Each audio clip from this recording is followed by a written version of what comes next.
Hey, Team BCN, thank you so much for listening to today's podcast episode. Patty Moffett, a nurse out of the Frankfort office, joins us today to tell us a little bit more about her story. Patty, thanks so much for joining us. Thank you for having me. Yeah, absolutely. So, how did you come to work for Bluegrass Care Navigators? Well, my entire career, I've always been critical care ER. And then I decided I wanted to do something a little bit different. So our oldest son was going to be going into high school. So I thought I would be a school nurse just so that I could be in the high school and just sort of keep tabs on things and make sure he had a good transition and was in the right crowd, and loved it.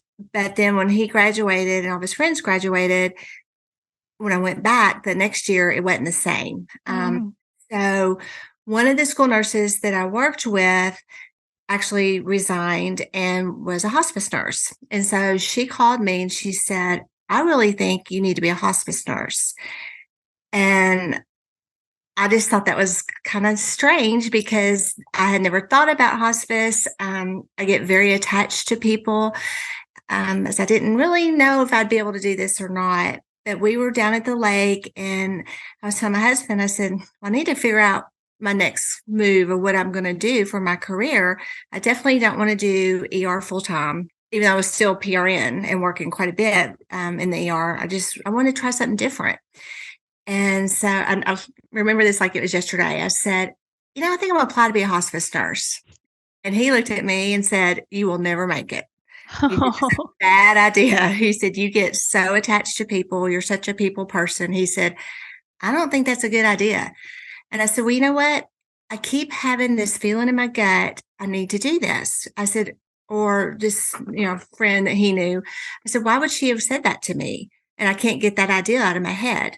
So I'm just going to try it. If I don't like it, I don't have anything to lose. I'll just won't continue doing it. I loved it. So the joke now is, well, you didn't think I'd make it. And my whole family didn't. They were all like, you've lost your Really? mind. Yes, they were all like, don't do that. You're going to be crying and tore up. And so I like to tell them 8.5 years later, I'm still doing it and loving it as much as I did the first day I walked in. Wow, 8.5 years later. That's Yeah. awesome. Yep. What do you especially love about being a hospice nurse? I think I would have to say hands down the teaching. I love to teach. I've always taught. I taught CPR, still teach CPR. I did ACLS. I did PALS. Anything that I could get my hands on and teach, I would do it. And in this job, I get to teach every single day, all day long. Mm, I love teaching my caregivers and families and patients just about their disease process. I like to try to stay ahead of the disease and teach them what the next step might look like. And when that happens, this is what you need to do when that happens and how you're going to manage that symptom. And it just brings me such joy when I go back and they say, that happened and we didn't get scared because we looked at each other and said, well, Patty said that was going to happen and this is what we need to do. And we did that.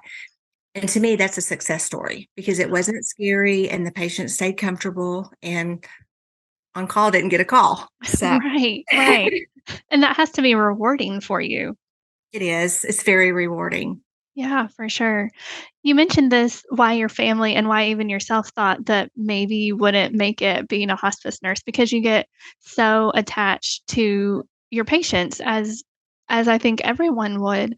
How do you navigate that doing what you do and being a hospice nurse, like building that relationship, but navigating the loss that comes sometimes? Well, I have always been a very religious person. I was raised in the church. My grandfather was a minister.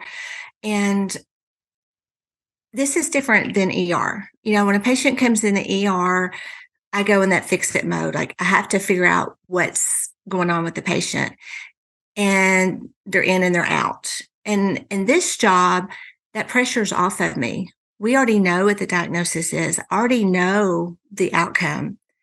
So I feel like it's my job to love on my patient and love on these families and keep them comfortable. And if my patients have a very peaceful death, then I feel like I did my job. Mm, And, to me, that's the final gift that I can give, to the patients that are dying. And mhm. then in return, their caregivers and families get a wonderful gift because they don't have to watch their loved ones suffer or have a horrific death. Yeah, that's beautiful. So, someone told me since I've been here, that a lot of times people think that when they're on hospice, that life has kind of stopped. But this person said that that's not how she views it, that she's giving them the opportunity to keep living, to keep moving forward, to keep making memories with their families. What do you think about that? Oh, I think that's so very true. That brings a patient that I had to mind. It was a very, very precious, precious family, small kids.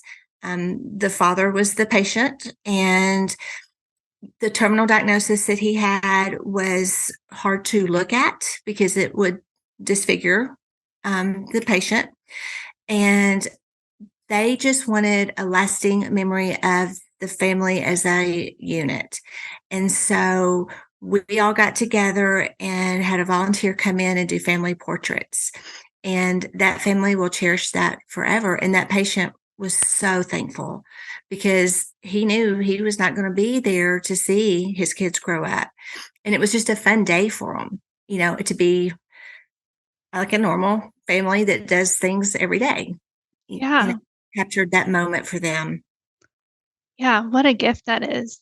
So I'm very new to BCN, as we talked about before we started recording. But during my interview, one of the words that was mentioned is that people had to be called to spend their life in healthcare, especially in the hospice field. And you've spent, it sounded like your entire career in nursing of some type. When did you first know that you wanted to be a nurse? Actually, probably at birth. Really? Yeah, I had never ever considered any other career. My dad is a physician, and I used to just love hearing his stories, not patient names or anything like that, but just stories of things that he's been through. And then when I got in nursing school, I would get to go with him to surgery and go with him back to the office and see patients. And I was just so proud of him and so proud of the type of work that he did and watching him advocate for his patients and just help them. Um, and I just remember one time this lady came in and she didn't have any money. And, dad's like, don't worry about it. You just pay me as you can. And we went back in his office and I said, what are you doing? We have to pay our electric bill and water bill, which looking back is kind of funny because I wasn't paying those bills. Why did I worry about it? Yeah. But I remember he looked at me and he said, if you're going into this field for money, you're doing it for the wrong reason. He said, so you need to really think long and hard before you continue on. And that just really stuck with me. And I got to watch him he was always chief of staff and chief of surgery and all of that, and just the difference that he made in our community. And when I was a little girl, there was a TV show called Dr. Quincy, the medicine. Mhm. Mhm. And I used to love sitting there with my dad, and I would try to figure out like why that person died, and I would sit there because I'm a very methodical thinker. I like to understand the process. Mhm. In fact, I probably drive Dr. Bell crazy because I'll be like, just think through this with me when I'm going over my patients, trying to figure out why things are happening. But my whole family thought I was going to go into medicine and probably do pathology and probably do autopsies. But I was smarter than that because I didn't want to be in school my whole life. I wanted to be able to, be a mom and get married and have some social time outside of just being in school all the time. Mhm. For sure. What a beautiful gift that your dad gave to you, not just to model what it looked like to be a good professional clinician, but to model compassion for you. So what does a day in your life as a nurse, as a hospice nurse look like? Honestly, when I became a hospice nurse, I felt like I had to go back to school. This is a totally different area of medicine. And I realized early on the importance of doing self care because this job you can burn out real quickly because it is so not so much physically draining, but emotionally draining. So, what I do for self care and I've just started this recently, after my mom passed away, was I get up at 4:30 to 4:45 every morning, and I go work out and I go to boot camp. And that's my time for me. I've recruited my son and my husband, they do it with me. So that's kind of like our family time. And that just gets my day going correctly.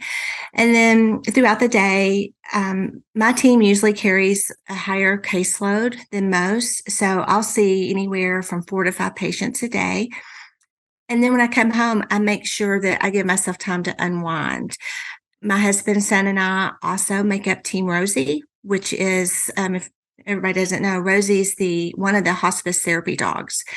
And we go into the inpatient units with her. So sometimes I flip gears. I'm being a case manager during the day.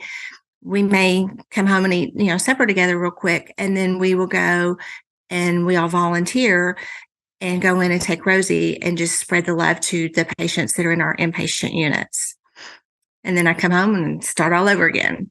Oh, wow.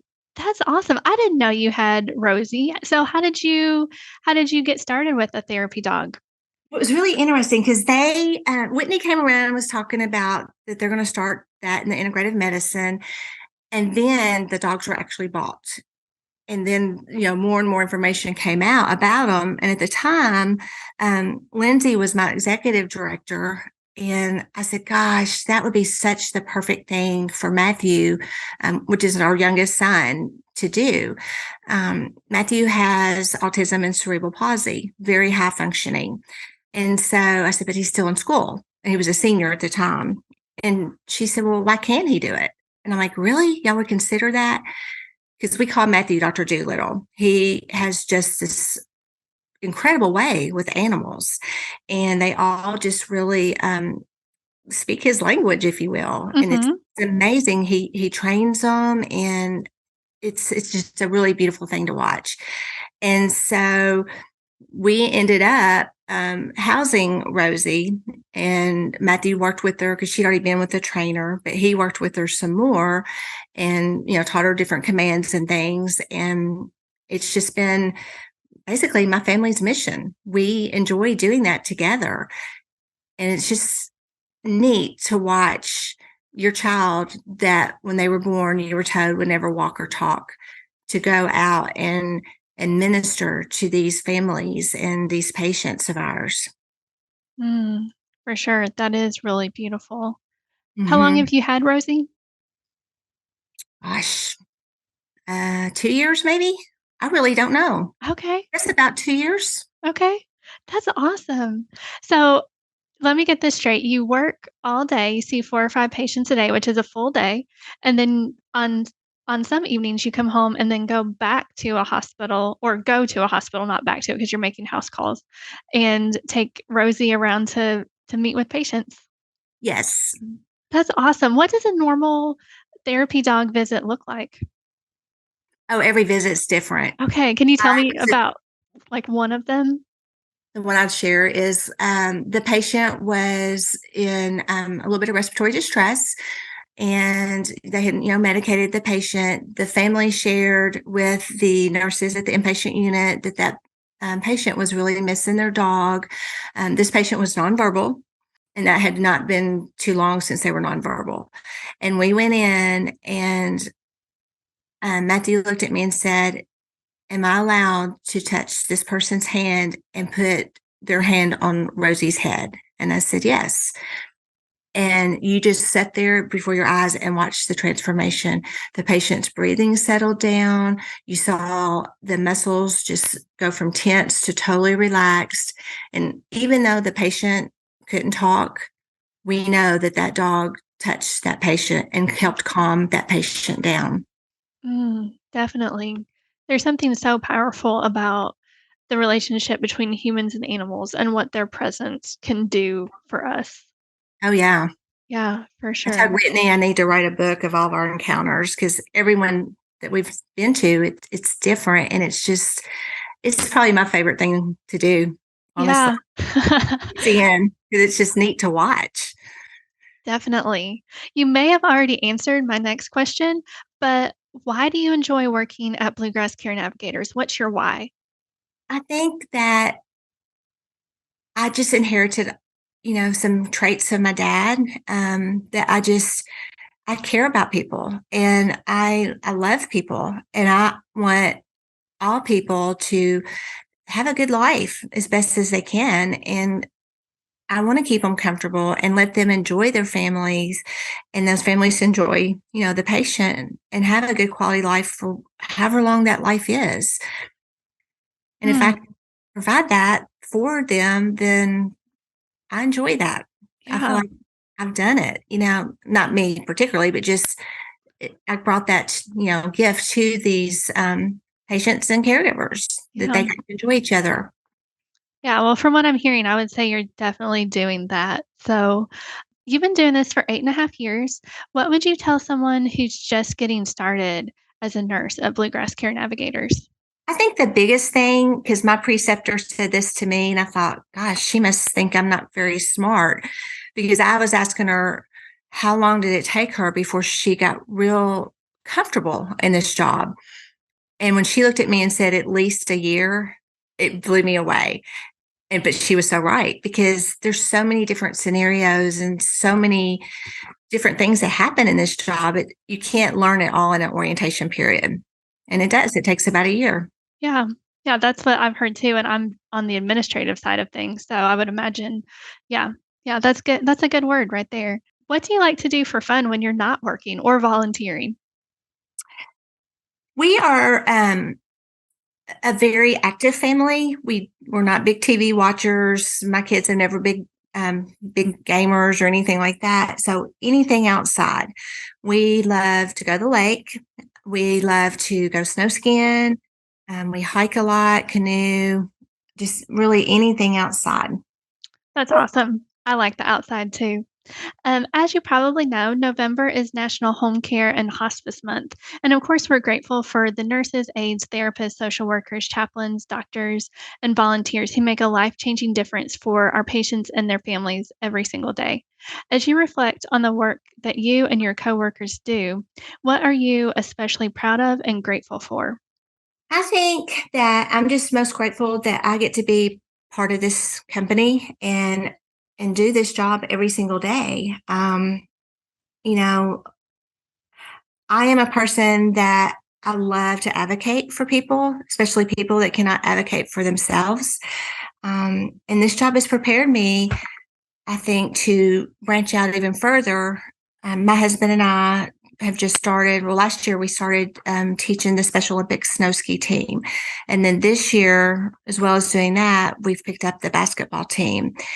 And it all just comes full circle. If you care about people, and you love people, and you want them to have the best quality of life that they can have for what they're going through at that time. And this job has really, I think, prepared me to branch out some, and take that outside with this company. So Mm, for that, I'll always be forever grateful for BCN for yeah. just taking a chance on me and hiring me. Yeah, for sure, for sure. We've talked about a lot of things. Is there anything else you'd like to mention that I didn't know to ask you? I can't think of anything. All right. Well, Patty, our conversation has been an absolute delight. Thank you so much for sharing just a little snapshot of who you are and what you do and your heart for loving and serving others. Well, thank you for having me. I appreciate it.